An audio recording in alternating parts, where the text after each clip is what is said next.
ijwi ryayo ribigingira kwinjira mu murimo wayo bafite umwete, kuko hari ingororano ku bantu bose bemeye irarika ry'umwami. Ngaho nimuze bwanguduko n'umurimo w'Imana dusoze dutahe, nimuze dukore hakiri ku manywa, nimuze bwangu butarira nubwo abasaruzi ari bake kandi ibisarurwa ari byinshi. Nimuze dukore dusarure tuzahabwa ingororano, nimuze dukore hakiri ku manywa, nimuze bwangu butarira nubwo abasaruzi ari bake kandi ibisarurwa ari byinshi. Nimuze dukore dusarure tuzahabwa ingororano.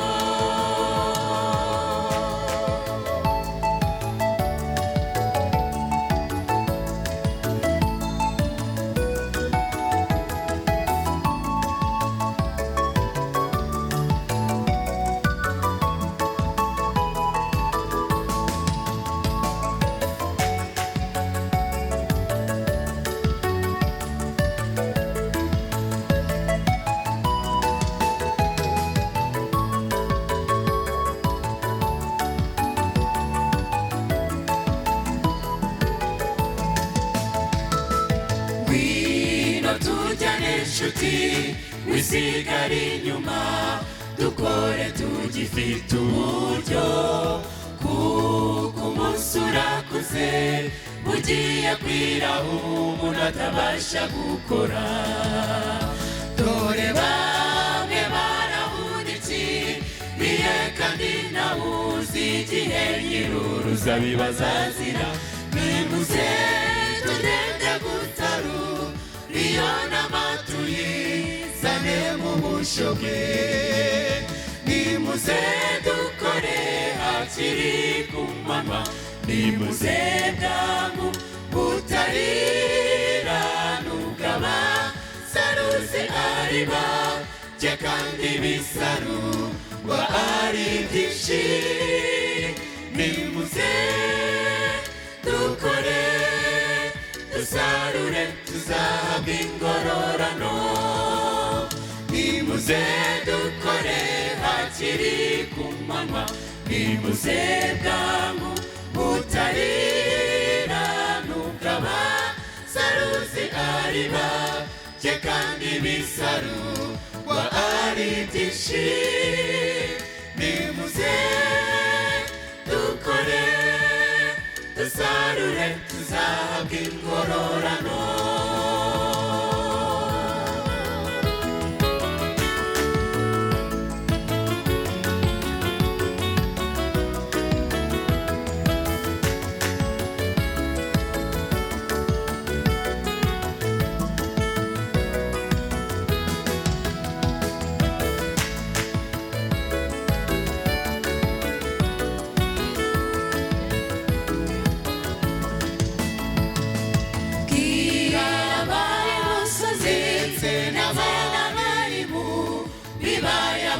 Tubabwire tubamenyeshe inkuru y'agakiza twahawe n'umwami Yesu. Sanitarano yawe nshuti nagenza niyanjye, tujye kubiba imbuto nziza tuzishime imirimo ishize, dusohoje umusaruro ni Yerusalemu. Nimuze dukore hakiri ku manywa, nimuze bwangu butarira nubwo abasaruzi ari bake kandi ibisarurwa ari byinshi. Nimuze dukore dusarure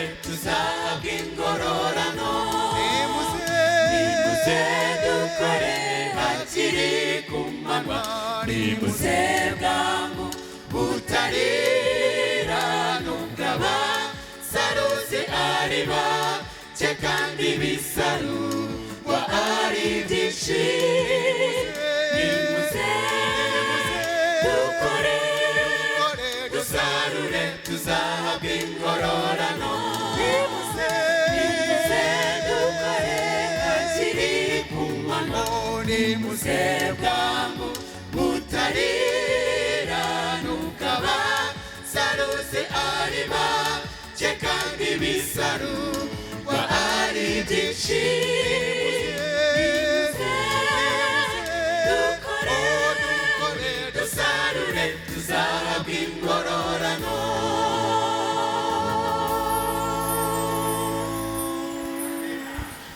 Nitwa Pastor Ngamije Dani ufatanije namwe uru rugendo rwo gutegereza umukiza wacu. Ndifuza yuko twaje inama nkabaryi bimbuto. Ndashimana yuko umwuka w'Imana yabararikiye kuza no muri aya materaniro yo ku munsi wa mbere. Ndagira ngo twigire inama nkabaryi bimbuto. Abayobozi bari aha ngaha bari muri gahunda nabasabye yuko nabo baza aha ngaha kuko nabo dufatanije urugendo rwo kwitegura umukiza wacu. Ndagira ngo mbabwire ko ntabwo umuntu azajya mu ijuru bitewe yuko afite inshingano mu itorero. Yari afite inshingano mu itorero yuko yari pasitoro kamanutse, yuko yari perezida wa field, yuko yari umudepartema, yuko yari umukuru w'itorero, yuko yari umwizera ubirambyemo.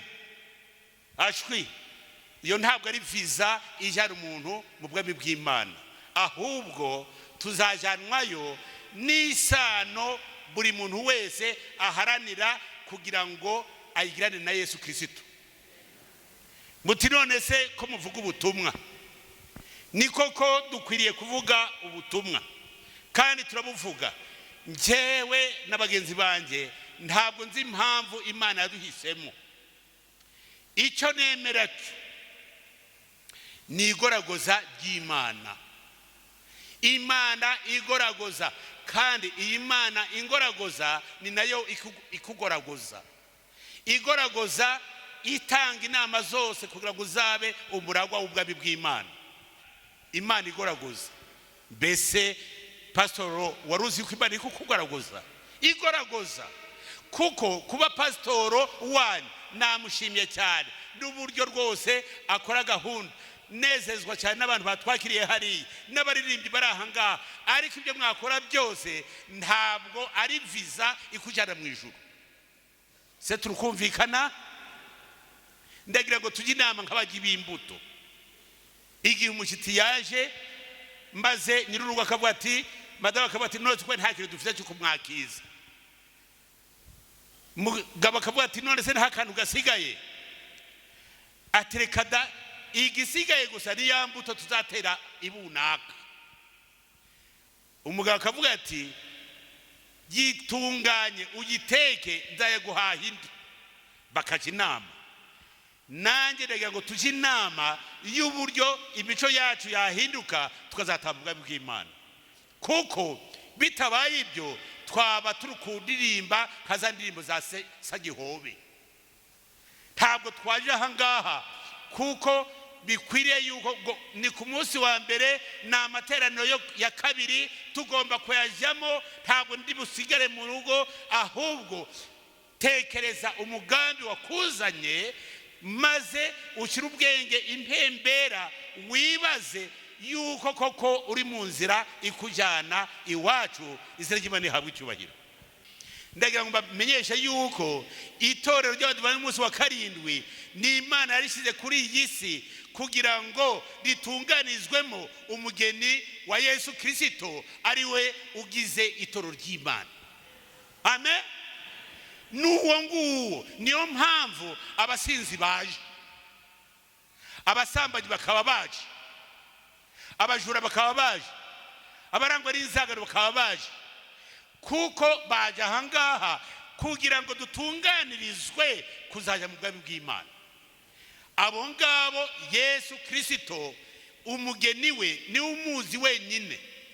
Icyampa ngashobora guhweza kuko Petero byamubayeho, kuko umugaragu wa Elisa byamubayeho, ngashobora guhweza kareba buri muntu wese ahari. Birashoboka yuko jewe nakubaza ngo mbese waje gukora iki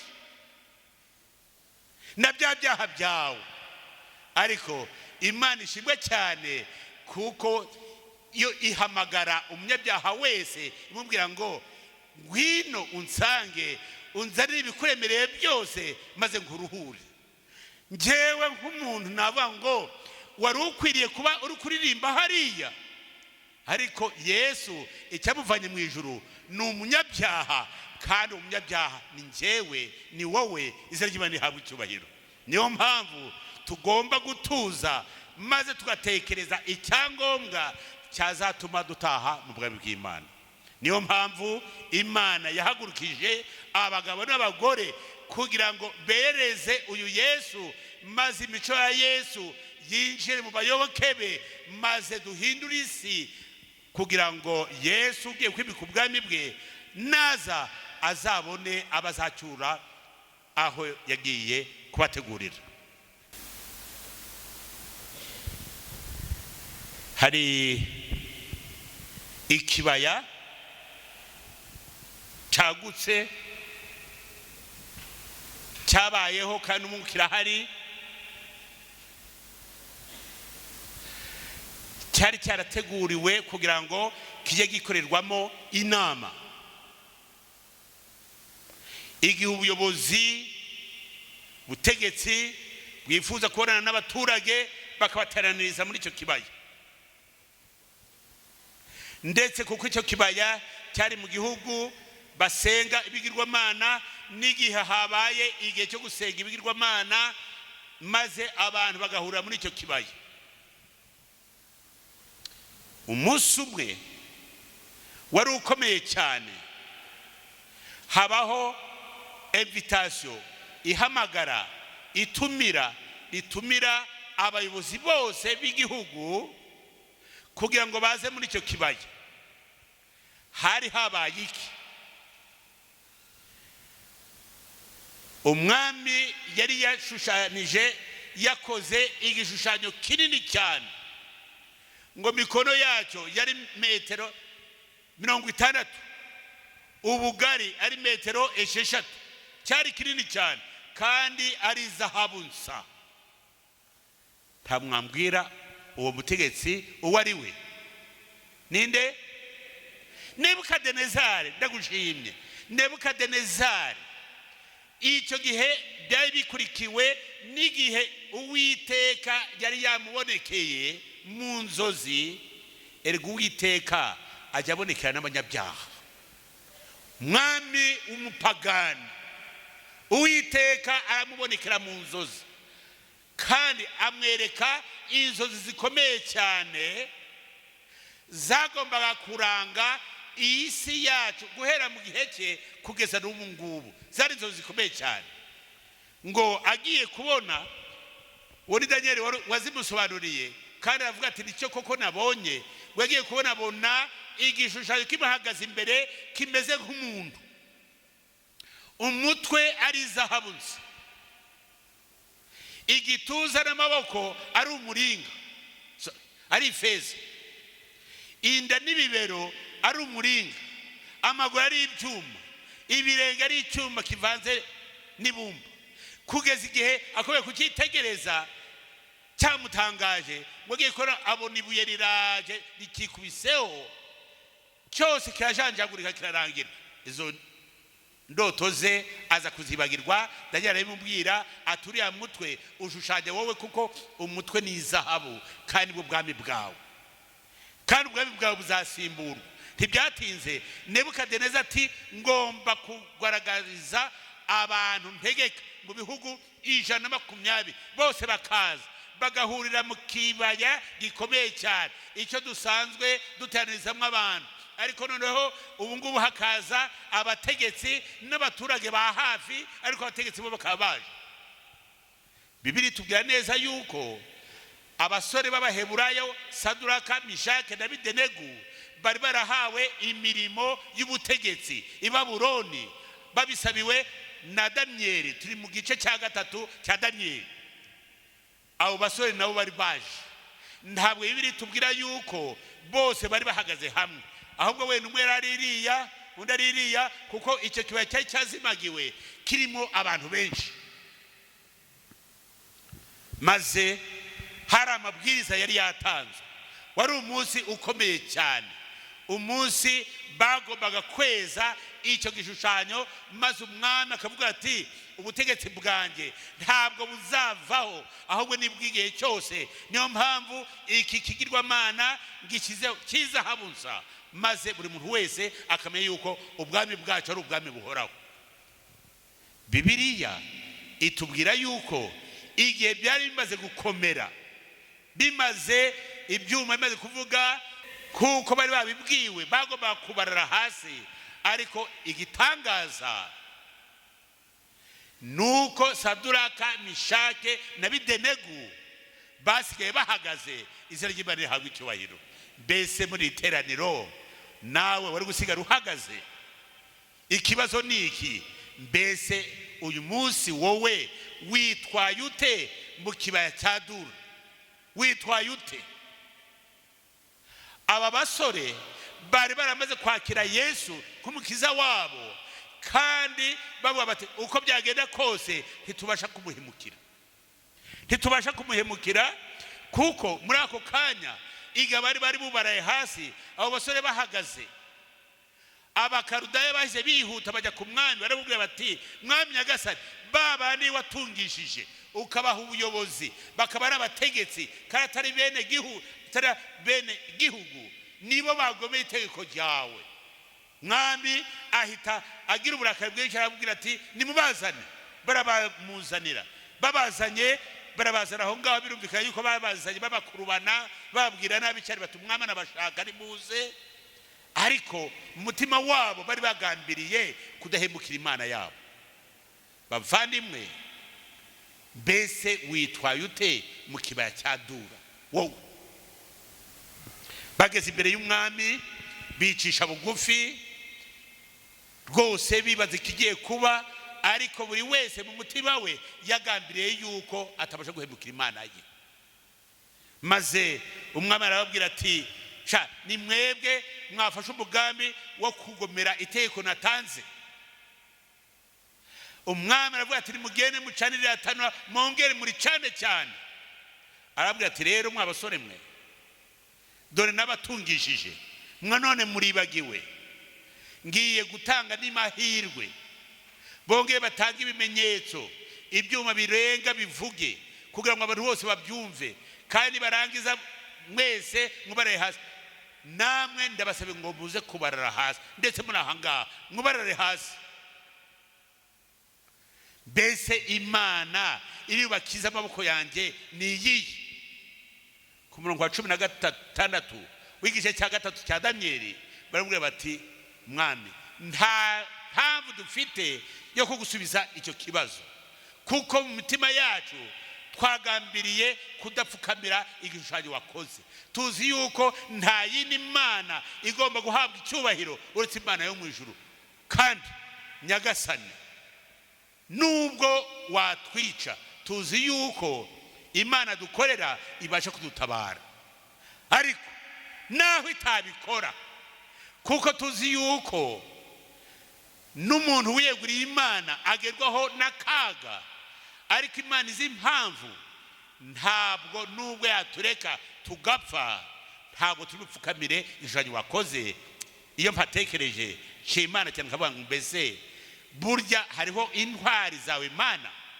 Icyampa twese ko turi aha ngaha tukaba intwari. Mbese witwaye ute mu kibaya cya Dura?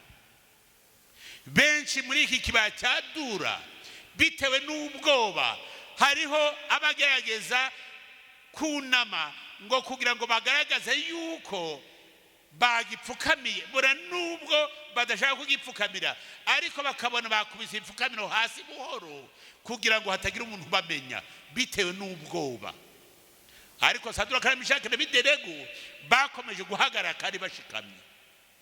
Mbese wowe muri iki kibaya cya Dura ukitwara mute? Ese ibigeragezo biri muri iki kibaya cya Dura ni ibihe? Ese iki gishushanyo kiri mu kibaya cya Dura ni ikihe? Ndagira ngo ubwire ko igishushanyo kiri mu kibaya cya Dura duhanganye nacyo ni inzangano. Icyo gishushanyo kiri mu kibaya cya Dura uhanganye nacyo ni ubusinzi. Icyo gishushanyo kiri mu kibaya cya Dura uhanganye nacyo ni amacakubiri, ni ukunegurana, ni ibya bizira byose bibasha gutuma utagira isano na Yesu Kristo. None muri iki kibaya cya Dura ese ufite mugambi ki? Ese uragipfukamira cyangwa se urahagarara ushikamye? Imana ikidushakaho ni uguhagarara dushikamye, tukamenya uwo twiringiye uwo ari we. Dore ubu ngubu dutangiye umwaka wa Kidivantiste, ni igihe cyo kugira ngo dufate ingamba zikomeye zo kwibana n'Imana. Niyo mpamvu tugomba kuba maso, kuko ibihe turimo ni ibihe bibi cyane, ni ibihe bibi cyane, kandi umwanzi niwe uri kuduhigira hasi kubura hejuru kugira ngo atuvutse kuzaba abaragwa b'ijuru. Reka turebe amagambo dusanga mu rwandiko rwa mbere rw'Abakorinto, igice ni icya 16. Urwandiko rwa mbere rw'Abakorinto igice ni icya 16 ku murongo wa 13. Reka dusome. Mube maso bizera b'intara. Ndagira ngo babwire ko uyu mwanya ijambo ry'Imana rikuduhugura ritubwira ngo mube maso, mube maso, mukomerere mu byo mwizeye, mube abagabo nyabagabo, mube abagabo nyabagabo, mube maso, mukomerere mu byo mwizeye, mube abagabo nyabagabo. Kubera iki? Kuko twahamagawe turi muri iki kibaya cya Dura, uko twakigezemo nta numwe ubasha kubisobanura.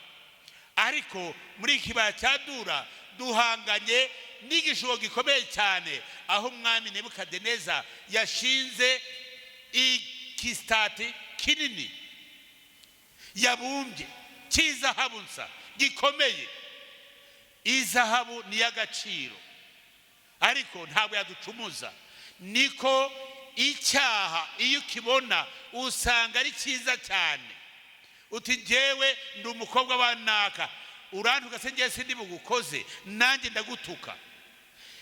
Uri mu itsinda ry'inshuti zawe z'abasinzi, nawe uti nanjye ndabijyamo. Uri mu itsinda ry'abantu barangwa n'amacakubiri, uti nanjye ndabijyamo kwa ngumbane n'abandi. Nyamara nubwo bishashagirana bikujyana ku rupfu.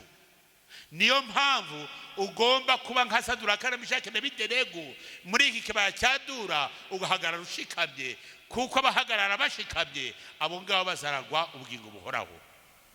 Mube maso, mukomere mu byo mwizeye, mube bagabo nyabagabo, mwikomeze. Ibyo mukora byose mubikorane urukundo nk'abatahajuru. Ibyo mukora byose mubikorane urukundo. Bene data namwe bashiki banje, turararikirwa kugira ngo tugire itandukaniro muri iyi si y'akaga, muri iki kibaya cya Dura. Bona nubwo tuzagira abanzi benshi bazaturega bakatujyana ahantu habi, ndetse tubasha kugira ingorane, ndetse bakaba bati kiriya, ariko ubyihanganire, kuko ijambo ry'Imana ritubwira ngo ujye ukiranuka uzageze hehe? Kugupfa. Nanjye nzaguha ikamba rimeze rite? Ry'ubugingo. Biriya nta kitatubwiye, iratubwira ngo ubwami bw'Imana buratwaranirwa, kandi ntwarane zibwisha mwiki imbaraga. Twiba impumyi ngo twibwire yuko ijuru tuharanira yuko rizaterwa n'uburyo ngira umwete wo kuririmba, wo kubwiriza, wo kugira ibyo nkora, ahubwo nkwiriye no kwisuzuma kugira ngo ndebe yuko nta kintandukanya n'Imana. Dukwiriye kureba, tukarambura amaso, tukareba iwacu baradutegereje. Ndirimbo ya 47 iravuga ngo mpagaze ku nkengero ya Yorodani ngenza nte nubura amaso. Ikibabaje nuko twese tugenda twubitsa amaso. Abagabo bari ahanga bakagera bubitsa amaso, abagore bari ahanga bakagera bubitsa amaso, ariko si gitangaza n'abakuru b'amatorero bakagera bubitsa amaso.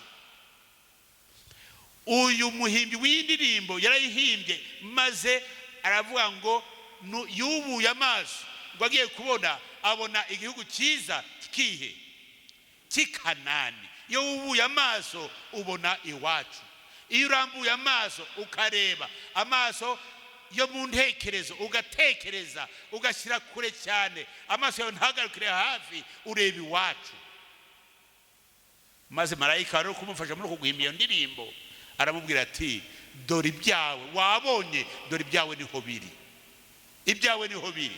Iyo umuntu yapfuye igihe bari kumutunganya, ese iyo basanze mu myenda ye harimo inoti y'igihumbi ni makeya cyane, barayimusigira bagenze bate? Bayinobozamo bakayikuramo. Iyo basanze bitanu ho ni igitangaza, bavuga bati muyamukuremo, maze abasigaye bagasigara bayarya batarigeze kuyaruhira. Ibyacu biri iwacu. Amen. Ibyacu biri iwacu. Nubwo waba ufite ubutunzi bumeze bute, ariko ubutunzi bw'ukuri ni ubutunzi buri iwacu. Kandi ubwo butunzi nuko weguriye Yesu umutima wawe. Maze uyu muhimbi w'indirimbo ku gice cya kabiri arangije ngo arareba, akomeza kureba aho ngaho iwabo, agiye kubona amasaha ntabwo ahinduka.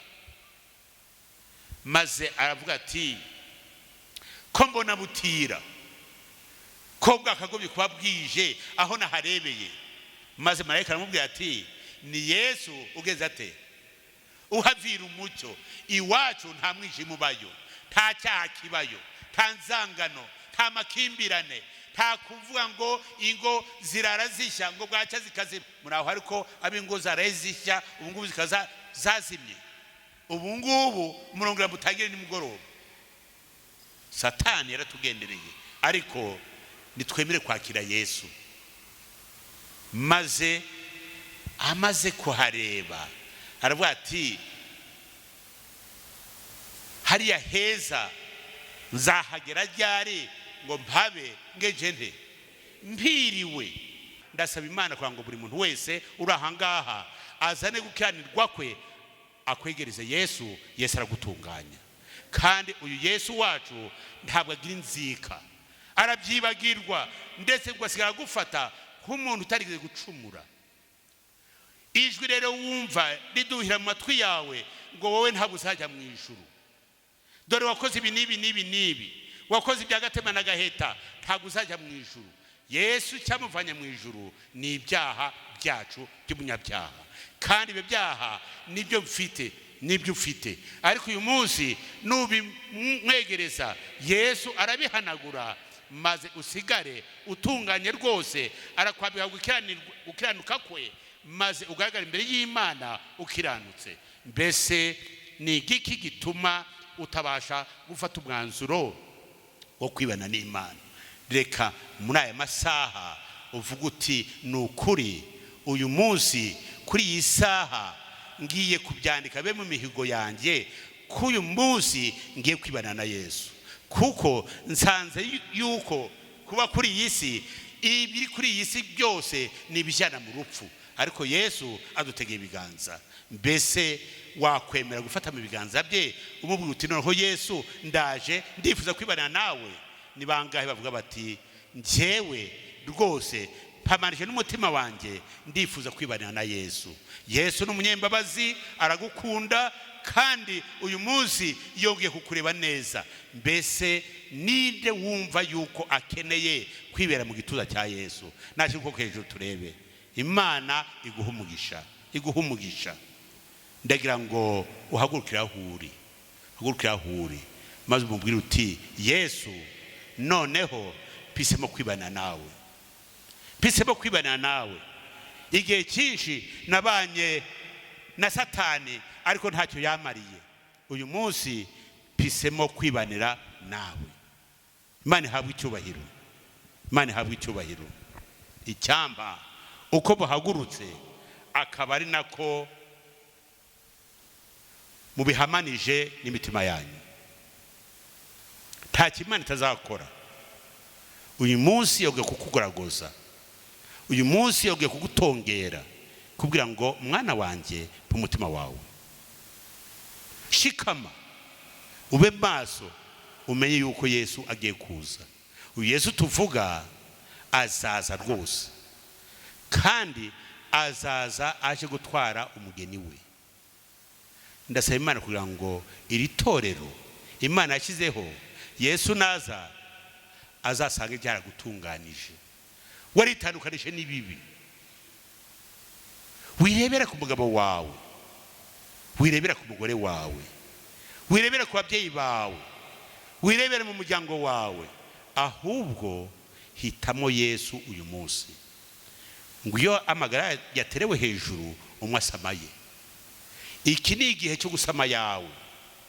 Kamubwira uti mugabo wanjye, ndabona wowe ntacyo bikubwiye, ariko Yesu agiye kuza. Ubwira umugore wawe uti madamu wanjye, nagushatse gukunze, ndabona wowe ntacyo witayeho, ariko Yesu agiye kuza. Ubwira abana bawe uti bana banjye, Imana yarabampaye ariko mbona ntacyo mwitayeho, bana banjye nimugarukire Yesu, Yesu agiye kuza. Ubwire n'abandi, ubwire abo muturage, turi mwubaha Imana muyihimbaze, kuko Yesu agiye kuza. Uyu Yesu yavuze ati nzagaruka, kandi Yesu ntabwo abeshya.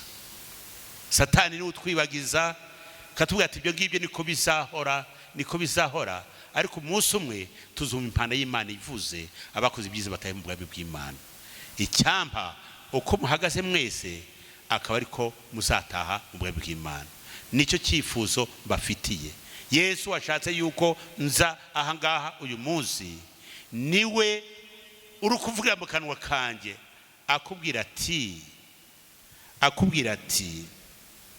mu mutima wawe. Ari buze kurandwa barajya bicara. Reka mbabwire,